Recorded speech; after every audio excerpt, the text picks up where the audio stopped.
scoperto l'America? Cristoforo Colombo, ovviamente. Oppure no? I vichinghi c'erano arrivati per primi, se non sbaglio. Però si chiama America, non Colombia. La domanda su chi abbia scoperto l'America è più complessa di quanto possa sembrare. Ad esempio, cosa intendiamo per scoperta? Un primo contatto? Un insediamento permanente? Una mappatura dettagliata del territorio? Quali sono le risposte affidabili e quali invece sono solo teorie infondate? E come influisce l'eurocentrismo sulla nostra percezione della storia? In questo video esploreremo tutte queste sfaccettature.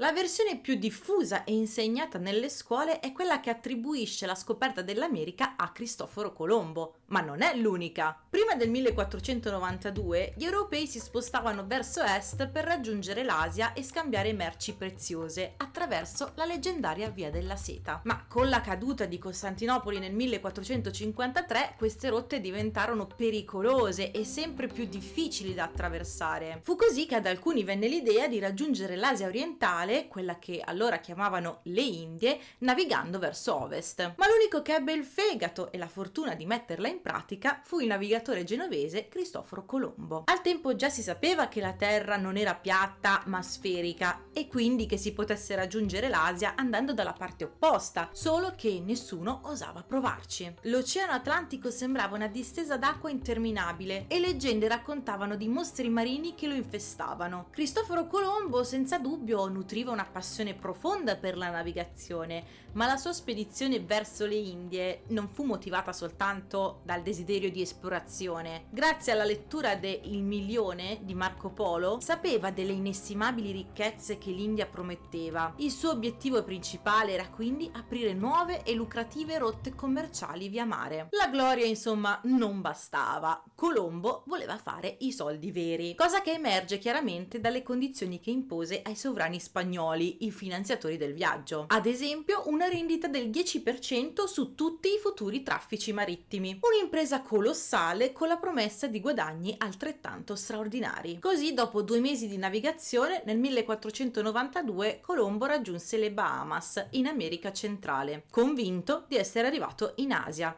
e di aver scoperto sì delle nuove terre, ma sempre asiatiche. Tanto che chiamò i nativi indiani e le isole che raggiunse furono chiamate per molto tempo Indie occidentali. In realtà aveva appena scoperto un nuovo continente, senza saperlo, e non lo seppe mai. Non lo capì nemmeno dopo la seconda, la terza e anche la quarta spedizione. Cercò sempre, invano, il fantomatico passaggio verso l'India meridionale e morì convinto di aver raggiunto l'Asia. Nel frattempo però aveva aperto la porta a una nuova epoca di esplorazione e colonizzazione. L'impatto di questo evento fu immenso. Si verificarono scambi di piante, animali, culture e purtroppo anche malattie tra il vecchio e il nuovo mondo, con conseguenze a lungo termine per entrambi i continenti. La sua scoperta cambiò per sempre la mappa del mondo e la storia dell'umanità. Questa visione della scoperta dell'America è stata a lungo predominante, ma presenta dei limiti. In primo luogo, lo stesso termine scoperta è sempre più contestato, visto che in America esistevano già delle antiche civiltà, relativamente avanzate anche, come i Maya, gli Aztechi, gli Inca. Per loro di certo non si trattava di una scoperta, ma del loro territorio ancestrale. Erano lì già da migliaia di anni, ma come ci arrivarono? Il continente americano ora è separato dall'Afro-Eurasia, quel vasto territorio che unisce Europa, Africa e Asia, ma fino a circa 11.000 anni fa il continente americano era fisicamente connesso all'Eurasia attraverso una vasta striscia di terra, nota come Beringia, situata nell'area oggi conosciuta come lo Stretto di Bering. Era un ponte terrestre largo ben 1600 km che offriva un passaggio diretto tra i due continenti. Circa 20.000 o 30.000 anni fa, coraggiosi gruppi di esseri umani intrapresero il loro viaggio attraverso questa terra di confine, stabilendo le prime comunità nel cuore del continente americano. Con il passare del tempo e il rialzo delle acque alla fine dell'era glaciale, la Beringia scomparve sotto le onde, isolando l'America dal resto del mondo per millenni. Isolamento che perdurò finché il continente non fu riscoperto in tempi più recenti. Quindi anche se furono gli europei a raggiungere l'America e non il contrario, spesso per indicare l'inizio dei rapporti tra il continente americano e il resto del mondo, invece di scoperta si preferisce usare il termine approdo europeo o colonizzazione europea. Altre ipotesi.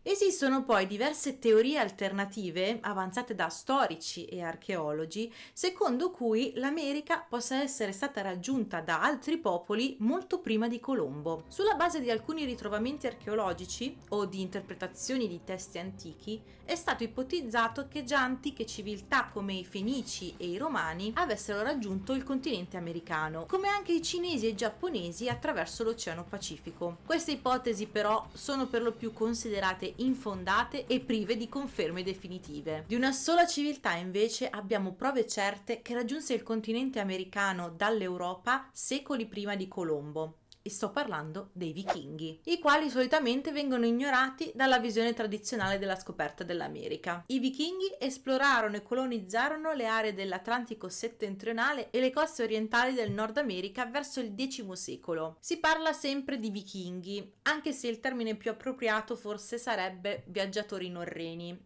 Io per comodità d'ora in poi userò entrambi i termini. La storia di come siano arrivati in America del Nord è intrisa di leggenda. Secondo le saghe degli islandesi, Eric il Rosso fu bandito dall'Islanda per omicidio. Salpò insieme alla famiglia e a degli schiavi alla volta di una terra che si diceva fosse a nord-ovest. Una volta arrivato cercò di attirare altri norreni per colonizzare l'area e per attirare più persone chiamò quella terra Groenlandia, ossia terra verde. I primi colonizzatori furono quindi islandesi e si stabilirono verso il 980 sulla punta sud-occidentale dell'isola, dove prosperarono per i secoli successivi. In quel periodo i vichinghi furono facilitati dall'innalzamento delle temperature del cosiddetto periodo caldo medievale, cosicché poterono solcare i mari del nord al riparo da numerosi accidenti atmosferici. Non possiamo determinare con certezza quanto siano affidabili i racconti delle saghe nordiche, ma è indubbio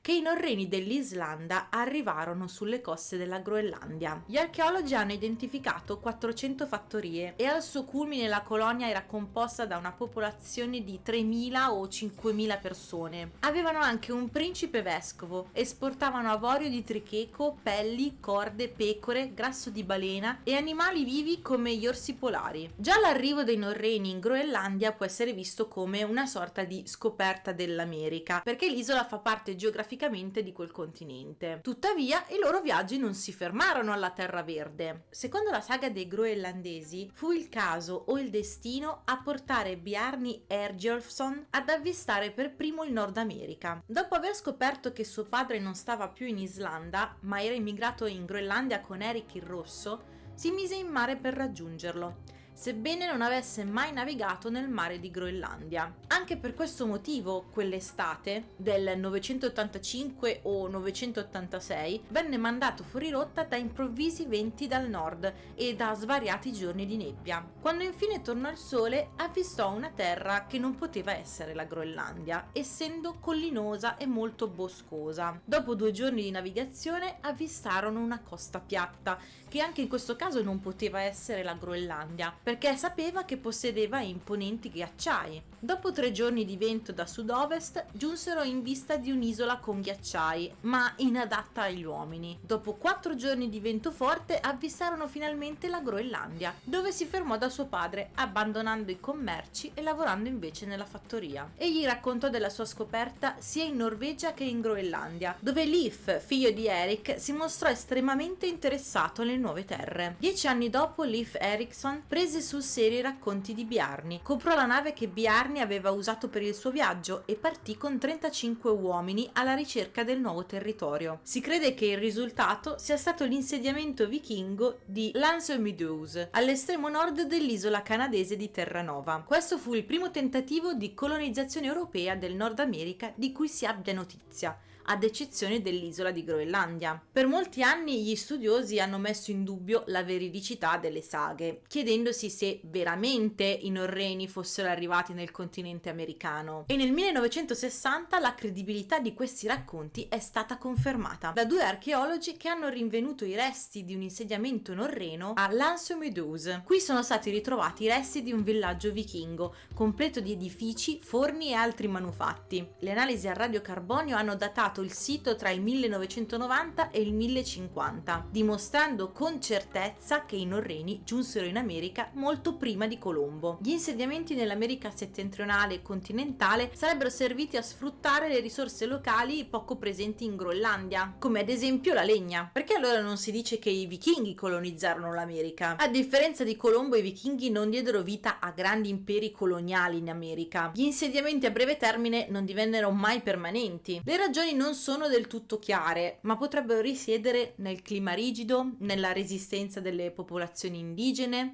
e nelle difficoltà logistiche. I norreni non riuscirono a stabilire dei legami duraturi tra l'Europa e l'America. In Europa quasi nessuno seppe della loro impresa. Dobbiamo ricordare che non disponevano di tecnologie avanzate come bussole e navi oceaniche, indispensabili negli anni intorno al 1000. Le conoscenze geografiche, sebbene rudimentali al tempo di Colombo, erano cruciali per un collegamento continuativo tra i due mondi e in quel periodo storico erano ancora inesistenti. Nell'era di Leif Erikson l'Europa non era tecnologicamente pronta a scoprire un nuovo continente e non avvertiva neanche la necessità di esplorare nuovi mondi. La spinta verso le grandi scoperte del XV e XVI secolo derivava dalla voglia di esplorare i mari per aprire nuove rotte commerciali, un concetto estraneo all'Europa dell'anno 1000. Perché l'America non si chiama Colombia? Se ufficialmente l'America è stata scoperta da Cristoforo Colombo, perché non si chiama Colombia in onore del suo scopritore, ma invece prende il nome da Amerigo Vespucci, altro grande navigatore di quegli anni? Perché Amerigo Vespucci fu il primo esploratore a comprendere qualcosa di straordinario. Durante un viaggio nel 1501 al servizio del Regno di Portogallo, Vespucci si rese conto che le terre scoperte non erano semplicemente la parte più remota dell'Asia orientale, come si pensava, ma piuttosto erano parte di un intero continente finora sconosciuto che egli battezzò Nuovo Mondo. Nelle sue lettere Vespucci non solo raccontò di questo nuovo mondo, ma fornì dettagli minuziosi sui territori esplorati, le culture locali e la fauna esotica. Queste descrizioni erano così vivide e ricche di dettagli che chiunque leggesse le sue parole non poteva ignorare l'evidenza. Quelle terre non erano l'Asia, ma un continente completamente nuovo. Le lettere di Vespucci diventarono virali per gli standard del XVI secolo, tanto che arrivarono in mano al cartografo tedesco Martin Waldseemüller. Nel 1507, ispirato dalle avventure di Vespucci, Waldseemüller decise di ribattezzare il nuovo continente America, una versione femminilizzata del nome latinizzato di Amerigo, ovvero Americus Vespucius. Inizialmente pensava che il termine America dovesse riferirsi solo alle terre sudamericane visitate da Vespucci. La sua opera fu ricopiata, ripresa e utilizzata come riferimento per la redazione di numerose altre pubblicazioni cartografiche e testi geografici. Questa diffusione capillare aiutò a cementare il termine America nel linguaggio comune, diventando il termine ufficiale non solo per identificare l'America del Sud, ma tutto il continente americano, nord e sud compresi. Prima di concludere il video ho un gossipino per voi su Colombo e Vespucci. Giravano voci sul fatto che tra Colombo e Vespucci ci fosse rivalità. Abbiamo una sola testimonianza dei loro rapporti personali, che però evidenzia come ci fosse stima reciproca. In una lettera al figlio Diego, Cristoforo descrive Amerigo come un uomo molto da bene e che la fortuna non ha favorito come invece sarebbe stato giusto. Descrive anche come Vespucci si fosse recato da lui per aiutarlo. La questione su chi abbia scoperto l'America rimane un tema aperto che alimenta dibattiti e ricerche. Determinare la verità è complicato perché, come abbiamo visto, dipende molto da cosa intendiamo per scoperta. A seconda di come definiamo il termine, le risposte possono essere diverse. Inoltre, molte delle teorie alternative si fondano su prove indirette o interpretazioni controverse. Un altro fattore poi che complica la situazione è l'eurocentrismo. La narrativa tradizionale ha enfatizzato molto il ruolo dell'Europa, spesso mettendo in ombra altre possibili interpretazioni degli eventi. La storia è una disciplina complessa in costante evoluzione, per cui verità consolidate possono trasformarsi con il ritrovamento di nuove prove. Se volete continuare a esplorare insieme a me storie affascinanti come questa, iscrivetevi al canale e attivate le notifiche. Scrivetemi nei commenti se c'è qualche altra questione o mistero della storia che volete vedere approfondito. Alla prossima, ciao!